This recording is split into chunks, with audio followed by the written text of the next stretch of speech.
Olá, muito boa noite, minhas amigas, meus amigos, sejam bem-vindos. Estamos dando início a mais este encontro de estudos e reflexões pelo Centro Espírita Amor e Caridade do Núcleo Jardim Ferraz. Roguemos a Deus, a Jesus e aos bons espíritos protetores que nos envolvam, guardando-nos e nos mantendo na sua infinita paz. Meus amigos, aprender a servir pode ser considerado uma das tarefas mais difíceis e desafiadoras em que o ser humano deseje ou possa entregar-se plenamente. Porque vejamos, o aprender é uma coisa, servir é outra.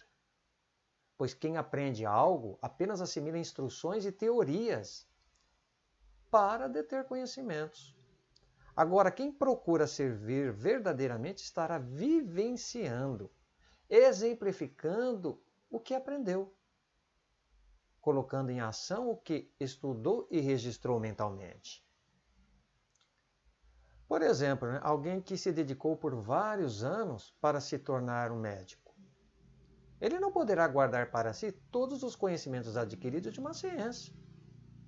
Mas sim, o que deverá fazer?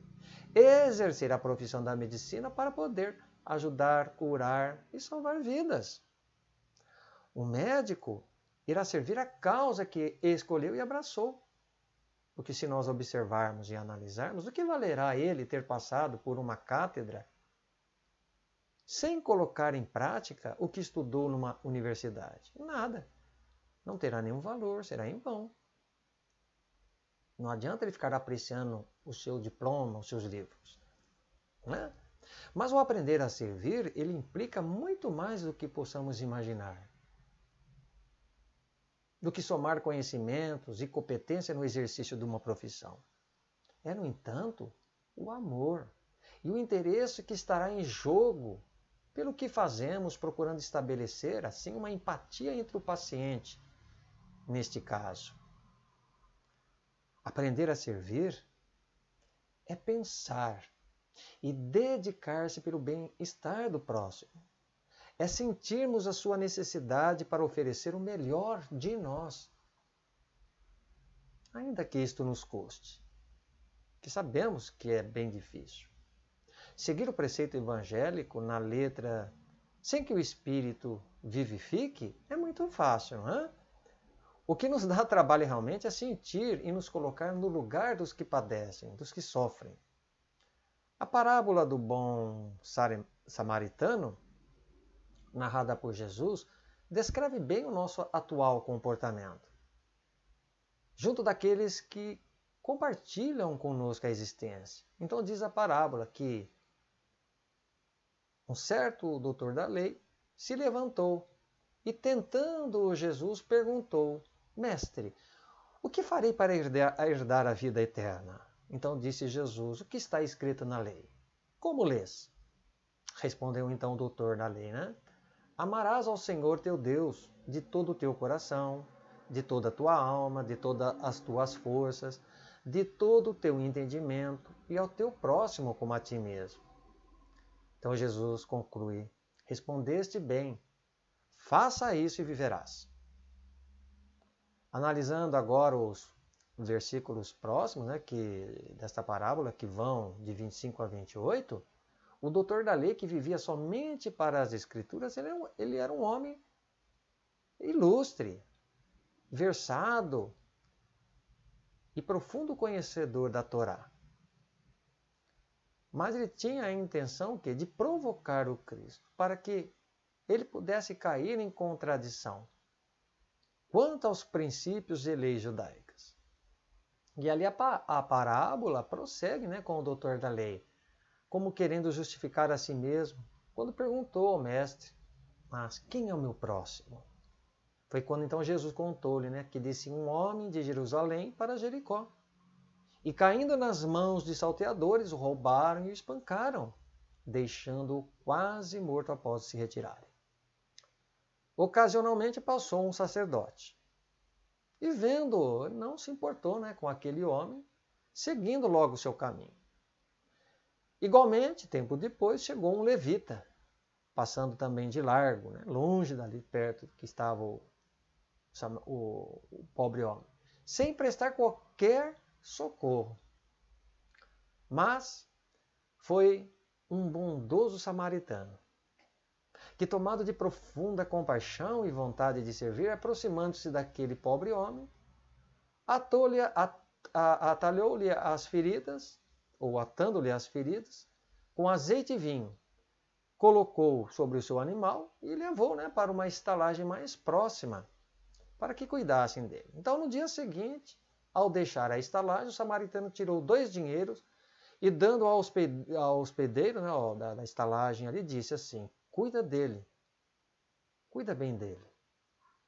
E tudo que gastares a mais, eu lhe restituirei no meu regresso. Então foi quando Jesus perguntou ao doutor da lei: qual destes 3 te parece que foi o próximo daquele que caiu nas mãos dos salteadores? Ele disse: o que usou de misericórdia para com ele. E finalmente Jesus exclamou: vai e faça o mesmo. Meus amigos, observando esta parábola, é assim conosco. Quanto temos transitado erroneamente, de forma errada, equivocada, como o sacerdote e o levita desta parábola. Indiferentes, egoístas, negligentes com o sofrimento alheio. Lógico que não podemos não ter, herdado os costumes, as estranhas práticas exteriores daquela época. Mas trazemos dentro de nós ainda, intrínseco, este ranço de uma geração egoísta e acomodada no superficialismo das ilusões materiais e da hipocrisia humana. Porque, vejamos, nós gostamos de sermos extremamente generosos com aqueles que concordam e se identificam conosco, não é mesmo? Mas nós encontramos uma enorme dificuldade em servir quem pensa diferente de nós, que não concorda a ponto de nos magoar. A propósito, certa vez, Chico Xavier, chegando do seu trabalho da Fazenda Modelo, ao abrir o portão de sua casa, um cachorro surgiu do interior do seu quintal, arrastando a pata traseira, tudo ao quebrado. E pelo aspecto do pobre cãozinho, ele parecia ter sido vítima de um atropelamento. Mas com a chegada de Chico, o animal passou a fazer-lhe uma grande festa, parecendo ser um velho conhecido de longas datas. Chico então alegrou-se, muito, muito, vendo aquele cachorrinho pular entre suas pernas, recolhendo de imediato em seu colo. Chico, ele era muito amoroso, ele gostava muito de animais. Então, muito debilitado aquele cachorro, Chico, um momento ele comprou, com o seu mirrado ordenado, cobertor e remédios para abrandar as dores, porque durante as noites o cachorrinho gemia muito e sentia muito frio. Então, durante muito tempo, esse cachorro acabou dando bastante trabalho ao médium. Então, todas as noites, quando ele chegava do centro espírita, encontrava-o todo sujo em seu quarto.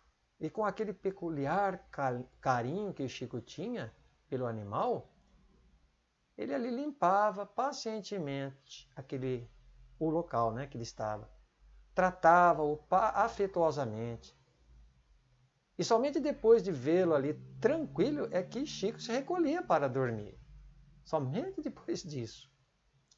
Bem, isso se repetiu por vários anos. Quando numa noite, portanto, ao chegar do trabalho, Chico estranhou não ter ouvido o latido do cachorrinho, como sempre ocorria. Ao acender a luz, viu que ele estava morrendo. E ali, com lágrimas a correr pelo rosto, o animalzinho, ante seus tristes olhos, suspirou profundamente e morreu.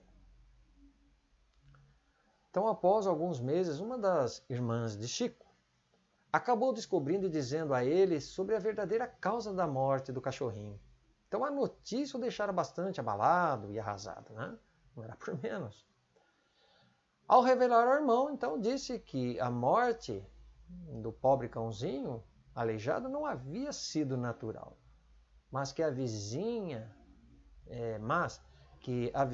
morrendo, né, de dó, né, ao ver o Chico ali, chegando sempre tarde da noite, cansado, né, do trabalho, e ter que ainda cuidar, né, daquele cachorro estranho, esquisito, né, doente. Então, na sua maneira de querer ajudar o médico, o que ela fez? Resolveu apressar a morte do pobre animal, fazendo uma eutanásia. Ela deu um pedaço de carne envenenada. E segundo a irmã de Chico, não se tratava de nenhuma calúnia à vizinha. Ela não estava fazendo isso. Pois foi ela própria, né, a vizinha, que teria contado a ela. Nisto, Chico, né, bastante perplexo, levantou suas mãos para o alto e exclamou: valha-me, meu Deus, não me diga uma coisa dessas, que tristeza, não sei o que dizer. Naquele jeitinho do Chico. E ali ele chorou copiosamente. Bem, e sua irmã, né, vendo-o naquele estado, achou, né, que aquelas lágrimas poderiam ser de revolta e de desprezo pela vizinha, mas não, o coração de Chico, ele não guardava esse tipo de sentimento. Né? O Chico não tinha isso. Mas, simplesmente, o coração do Chico estava ali triste pelo aquele ato consumado, né? Que foi a morte do cachorrinho. Porém, esse episódio, gente, passou a interferir em suas atividades mediúnicas, a ponto do benfeitor espiritual Emmanuel chamar a sua atenção.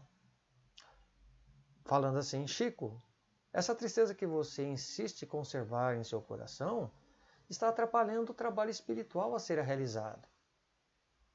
Ah, não sei como fazer, meu amigo, né? Respondia o Chico. Eu não consigo esquecer a morte trágica do animalzinho envenenado pela minha vizinha. Então, quando estranhamente Emmanuel, ele recomendou a Chico de maneira insistente que era preciso dar à sua vizinha uma grande alegria. Uma grande alegria. E ouvindo aquilo, o Chico espantou-se, né, inconformado com a ideia, dizendo: o quê?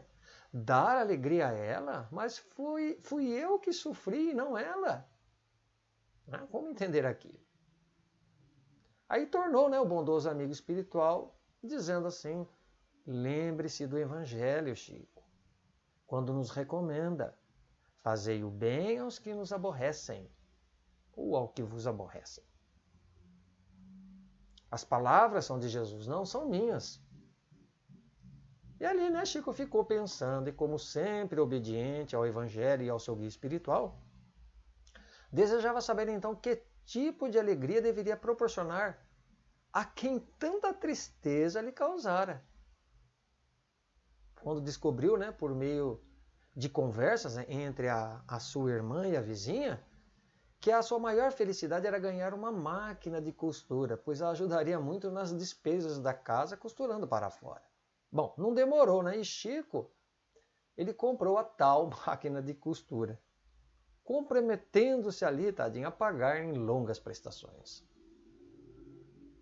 Então, quando a vizinha viu ali o Chico, né, chegando com o entregador e a máquina de costura, ela o abraçou com tanta felicidade, com tanta ternura, que uma luz se desprendeu do seu coração, envolvendo ele da cabeça aos pés. Então, quando Chico conseguiu finalmente se desprender ou se soltar daquele abraço afetuoso, percebeu que o seu coração estava livre daquela tristeza. Terrível. E Chico, vendo a presença de Emmanuel, chorou agradecido pela receita que o havia curado.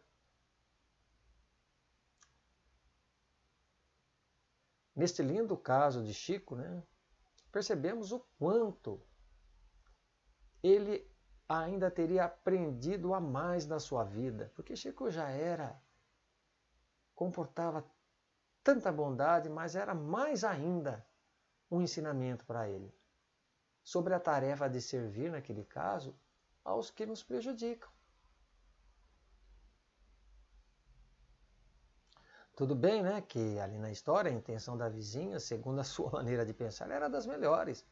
Mas independente disso, subtrair alguém do nosso convívio e a quem amamos é extremamente doloroso. Tanto é que o bondoso médium ele não guardou nenhuma mágoa, nenhum rancor. Apenas a tristeza mesmo que o consumia. Por isso é que devemos, meus amigos, nos esforçar diuturnamente quando Jesus nos recomendou: amai os vossos inimigos, pagai o mal com o bem. Se alguém vos bater na face direita, dê também a outra. Então é nisto que está o mérito, o valor e a grandiosidade espiritual de aprendermos a servir. É como está no Evangelho de Lucas e Mateus. Se não amardes senão aqueles que vos amam, que recompensa tereis? Uma vez que as pessoas de má vida também amam aqueles que as amam.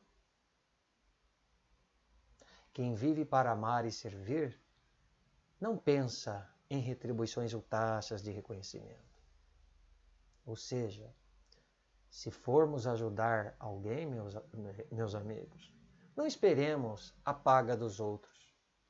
Ainda que o beneficiado se sinta na obrigação ou na qualidade de devedor com a gente.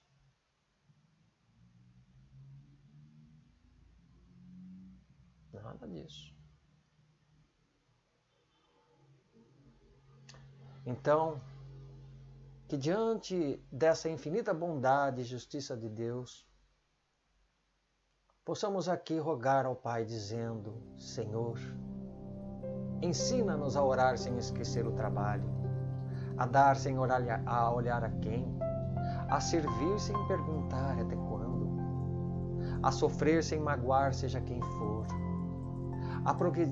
a progredir sem perder a simplicidade, a semear o bem sem pensar nos resultados, a desculpar sem condições, a marchar para a frente sem contar os obstáculos, a ver sem malícia, a escutar sem corromper os assuntos, a falar sem ferir, a compreender o próximo sem exigir entendimento, a respeitar os semelhantes sem reclamar consideração, a dar o melhor de nós além da execução do próprio dever, sem cobrar taxas de reconhecimento. Senhor, fortalece em nós a paciência para com as dificuldades dos outros, assim como precisamos da paciência dos outros para com as nossas próprias dificuldades. Ajuda-nos. Ajuda-nos para que a ninguém façamos aquilo que não desejamos para nós. Auxilia-nos, sobretudo, a reconhecer que a nossa felicidade mais alta será invariavelmente aquela de cumprir os desígnios, onde e como queiras, hoje, agora e sempre. Muita paz a todos, que Deus nos mantenha na sua infinita bondade. Fique com Deus e até uma próxima.